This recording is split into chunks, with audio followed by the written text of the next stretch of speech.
لسفی کہتا ہے کہ مجھے ماں کی محبت کا اندازہ اس وقت ہوا جب سیب 4 تھے اور ہم 5 تھے، تو ماں نے کہا کہ بیٹا مجھے سیب پسند نہیں ہیں۔ یہ ماؤں کی محبت کے رنگ ہوتے ہیں، یہ ماؤں کی محبت کے روپ ہوتے ہیں۔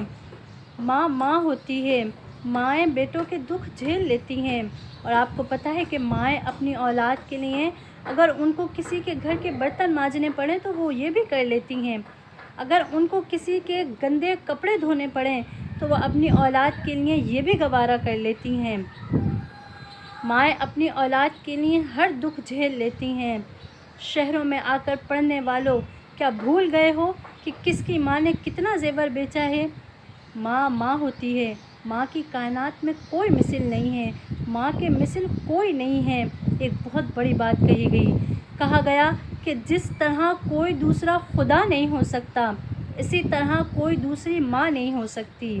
مائیں کبھی موت سے نہیں ڈرتی، یاد رکھیے گا، ماں کو کبھی موت کا ڈر نہیں ہوتا۔ اگر ڈر ہوتا ہے تو صرف اور صرف ان کو موت کے وقت اس بات کا ڈر ہوتا ہے کہ ان کے دنیا سے جانے کے بعد ان کی اولاد کا خیال کون رکھے گا۔ ایک بہت ہی پیارا شعر کہوں گی جو مجھے بہت پسند ہے۔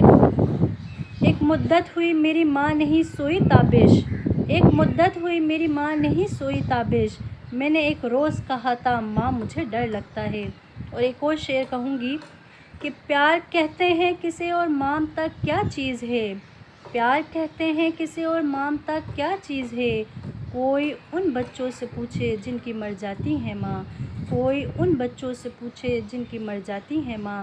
اللہ تبارک و تعالیٰ سے دعا ہے کہ وہ سب کی ماؤں کو سلامت رکھے، اور جن کی مائیں حیات ہیں ان سب کو اور ہم سب کو اپنی ماؤں کے مقام کو، مرتبے کو سمجھنے کی توفیق عطا فرمائے، اور ماؤں کی خوب خدمت کر کے ان کی دعائیں لینے اور دنیا آخرت کی نعمتیں سمیٹنے اور جنت لینے کی توفیق عطا فرمائے۔ آمین۔